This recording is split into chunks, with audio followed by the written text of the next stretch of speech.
السماء وهو السميع العليم. Assalamualaikum warahmatullahi ta'ala wabarakatuh. Dan selamat pagi, salam satu usin. Dan saya kasihi rakan-rakan Ustaz Khairi, Ketua Program Dakwah Usaha Islam, bakal-bakal Ketua Program dari Kaunseling, mungkin dari Komunikasi, Akidah, rakan-rakan akademik, serta pentadbiran, staf sokongan, serta budak praktikal yang dikasihi. Baiklah, Alhamdulillahirrabbilalamin, wassalatu wassalamu ala ashrafil anbiya'i wal mursalin, Sayyidina Muhammad wa ala alihi wa sahbihi wa barik wa sallim. Allahumma aftah alaina hikmataka wa anshur alaina min hazaini rahmatika ya arhamar rahimin. Rabbi shrah li sadri wa yassir li amri wahlul 'uqdatam min lisani yafqahu qawli. Alhamdulillahirrabbilalamin, syukur kehadirat Allah Subhanahu wa taala. Marilah kita sama-sama memanjatkan rasa syukur kepada Tuhan yang satu, Tuhan yang Maha Esa, Tuhan yang Maha Pengasih dan Maha Penyayang. Kerana dengan keizinan dan juga kerana dengan berkat kemuliaan bulan Ramadan ini sendiri, maka kita dapat sama-sama berhimpun pada hari yang penuh mulia ini.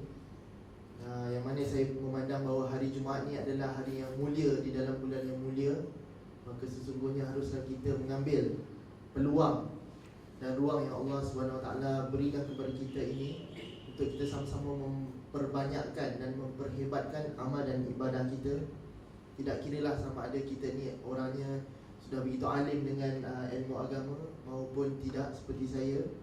Akan tetapi Allah tidak memandang darjat seseorang itu berdasarkan perkara yang tidak adil. Maksud saya, seseorang itu dipandang oleh Allah berdasarkan usahanya untuk mendekatkan diri kepada Allah. Baik, hari ini insyaAllah saya akan sampaikan tazkirah, yang mana saya menggantikan Encik Magis yang baru mendapat isteri lagi. Yang baru mendapat anak lagi. Saya disasul, tapi itu satu doa kan. Okay. Jadi untuk itu hari ini konsepnya adalah 3. Hari ini saya akan sampaikan 3 perkara. Pertamanya adalah tazkirah, intipati tazkirah itu sendiri. Yang keduanya adalah mungkin sedikit pengumuman lah.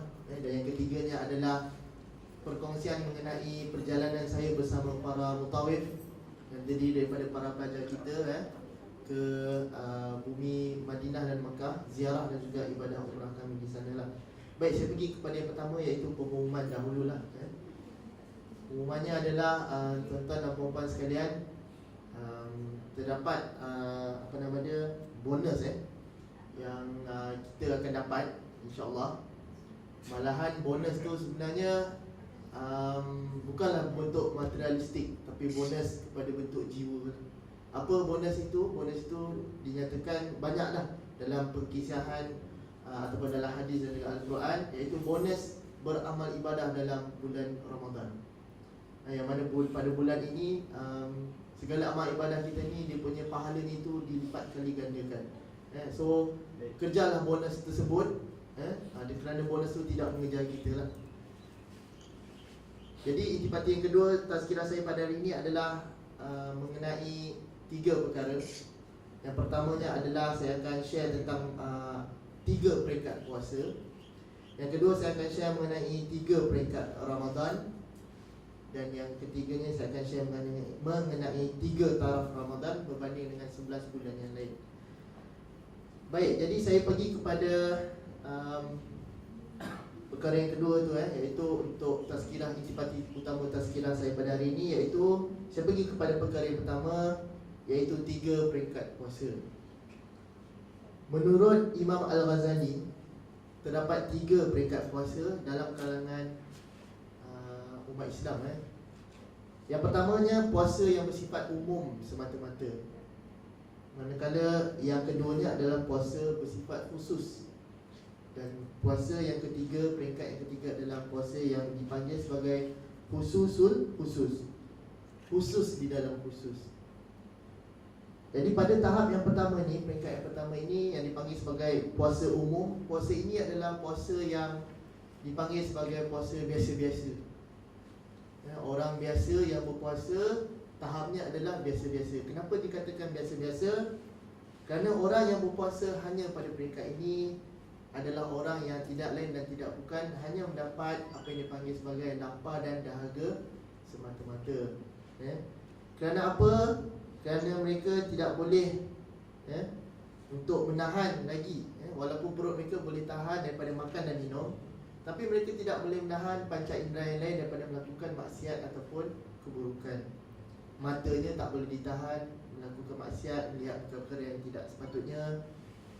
Mulutnya masih lagi tidak dapat ditahan daripada memperkatakan sesuatu yang lara, memperkatakan sesuatu yang dikaitkan dengan apa yang dipanggil sebagai umpatan, kejian, cacian, makian dan sebagainya. Hatinya juga adalah hati yang masih ada wujud sifat-sifat riak, sifat-sifat sombong, sifat-sifat materialistik, sifat-sifat sayangkan dunia, hubbud dunia, sifat-sifat yang membenci silaturahim dan sebagainya. Maka untuk itulah puasa orang yang seperti itu dipanggil puasa umum. Dan puasa umum ni, kesan ataupun kebaikan puasa dalam bulan Ramadan itu tidak sampai ke jiwanya. Jauh sekali untuk mendapat hikmah sebagai orang yang berpuasa. Dan orang yang berpuasa yang mana puasa itu diterima oleh Allah. Jadi dikatakan bahawa puasa yang umum ini adalah puasa yang paling malang sekali, kerana ianya tidak memberi apa-apa kecuali lapar dan dahaga. Kita pergi kepada peringkat yang kedua, dipanggil sebagai puasa khusus. Puasa khusus ini berbeza berbanding dengan puasa yang umum tadi. Yang mana pada puasa khusus ini yang dipanggil juga sebagai Al-Faizun, Al-Abrar dan juga Al-Muflihun, puasa ini adalah berpuasa dari segala yang diperintah Allah, kecuali menahan hatinya daripada mengingat hal-hal dunia yang halal dan harus. Mungkin kita pada luar daripada bulan Ramadan ini, kita terlalu fokus kepada kerja. Kita terlalu mengabdikan diri kepada hal-hal keduniaan seperti kerja yang halal, tak ada masalah, halal dan harus. Akan tetapi masih lagi dikatakan bahawa puasa ini di tahap yang kedua, bukan puasa yang paling tinggi, iaitu khusus itu. Artinya seseorang yang berpuasa dalam tahap puasa khusus ini, dia tidak makan, dia tidak minum, tidak mendekati isterinya di siang hari, iaitu bagi lelaki. Dia juga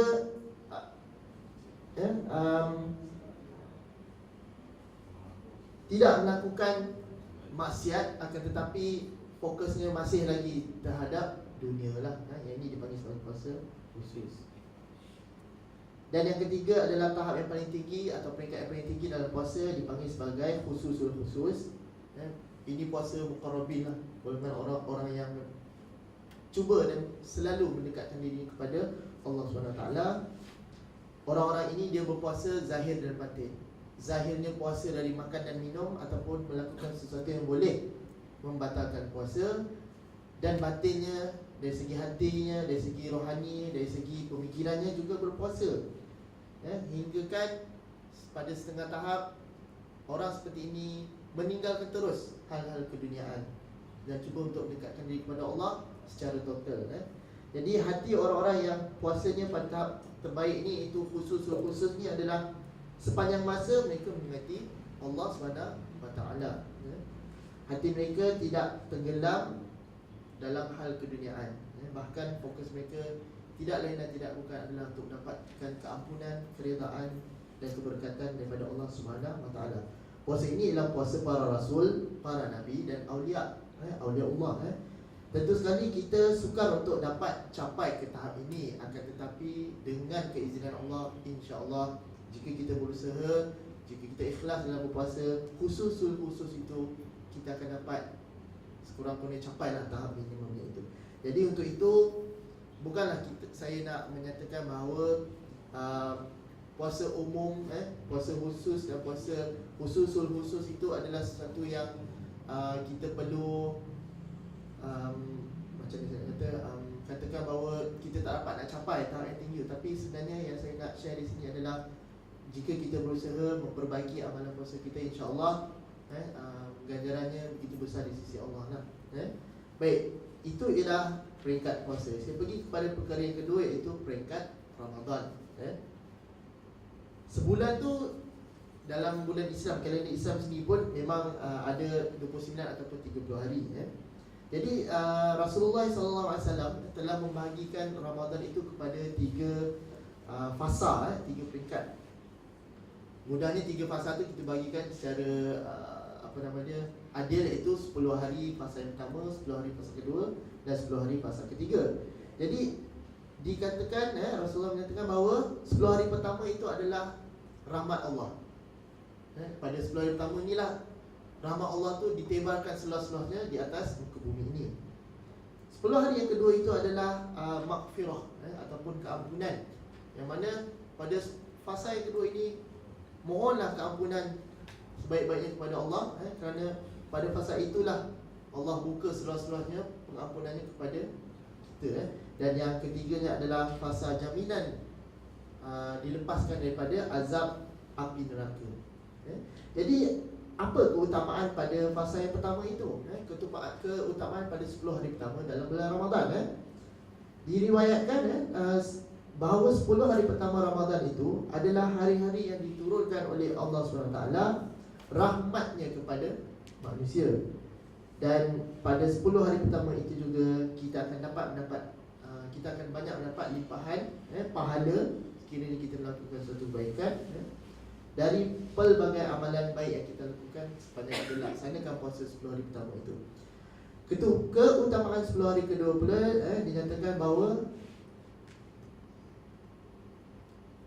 ini adalah fasa di mana Allah memberikan maghfirah ataupun keampunan, dan saat inilah saat yang terbaik yang kita boleh gunakan untuk kita memohon supaya Allah SWT ampunkan dosa-dosa kita. Jadi kita ambil ruang juga tempat-tempat di mana Allah doa itu mustajab. Contohnya selepas solat, contohnya dalam sujud, setiap kali kita solat, dan juga dalam bulan puasa ini juga.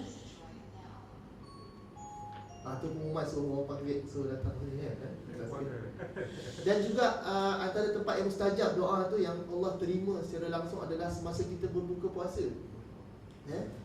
Saya memang ingat kalau dulu masa zaman saya kecil-kecil, masa saya muda remaja, sekarang muda lagi, masa tu muda remaja, atuk saya memang selepas berbuka tu, lepas makan tamar tu, dia minta semua berhenti sekejap, baca doa sebanyak-banyaknya. Masa tu doa lah yang kami masa kecil-kecil tu, apa benda orang tua ni masa ni lah dia nak doa, apa tak boleh masa sembahyang lah. Rupa-rupanya baru saya tahu, iaitu masa berbuka puasa tu lah antara tempat yang doa sangat mustajab. Alright, yang seterusnya adalah keutamaan 10 hari terakhir, iaitu fasa yang ketiga dalam bulan Ramadan, iaitu 10 hari yang dimana Allah memberi jaminan pelepasan daripada azab api neraka. Dari Aisyah radhiyallahu anha menceritakan tentang keadaan Nabi SAW ketika memasuki 10 hari terakhir Ramadan. Menyatakan bahawa beliau jika memasuki 10 hari terakhir Ramadan akan mengetatkan ikatan di pinggangnya, menghidupkan malam-malamnya dan membangunkan keluarganya. Mengetatkan ikatan di pinggang itu maksudnya di sini adalah Rasulullah SAW berlapar, sanggup berlapar demi untuk memperbanyakkan amal ibadah.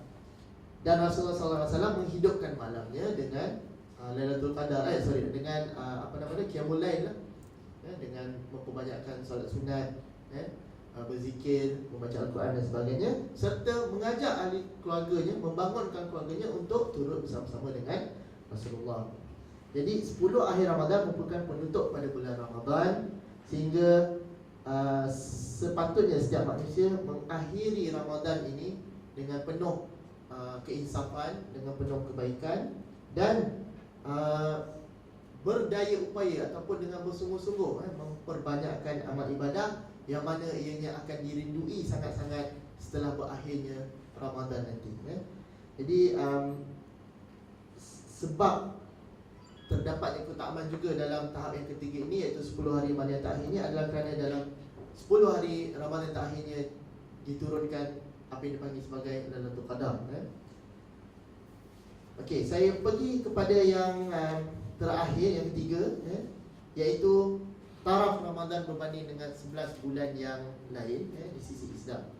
Ramadan ini adalah semula-mula bulan, penghulu kepada bulan-bulan yang lain. Jadi pelbagai peristiwa sebenarnya berlaku sepanjang bulan Ramadan.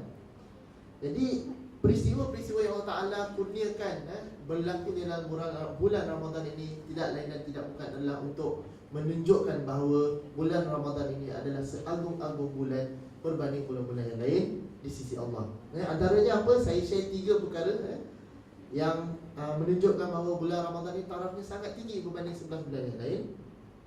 Pertamanya, di dalam bulan Ramadan inilah perintah Allah SWT ke atas kaum muslimin untuk mengerjakan puasa, sebagaimana firman Allah di dalam surah Al-Baqarah ayat 183 yang bermaksud, wahai mereka yang beriman, diwajibkan ke atas kamu berpuasa seperti yang diwajibkan ke atas mereka sebelum dari kamu. Mudah-mudahan dengan berpuasa itu kamu akan terpelihara dan kamu akan bertakwa. Maka tak syak lagi perintah Allah SWT untuk kita berpuasa ini merupakan salah satu daripada keutamaan sehingga ia menjadi salah satu daripada rukun Islam, iaitu rukun Islam yang ketiga. Yang keduanya, kelebihan bulan Ramadan ini berbanding bulan Ramadan bulan yang lain adalah dalam bulan ini jugalah Allah SWT mewajibkan untuk kita umat Islam melaksanakan zakat fitrah.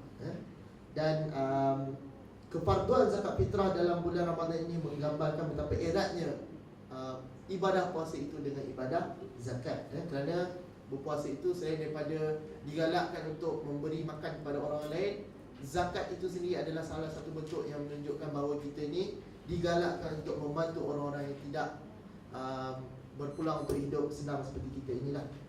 Dan yang ketiga ini jugalah dinyatakan bahawa di sepanjang bulan Ramadan, terutamanya 10 malam yang terakhir ini, Allah SWT menghadiahkan kepada kita satu malam yang sangat hebat dia punya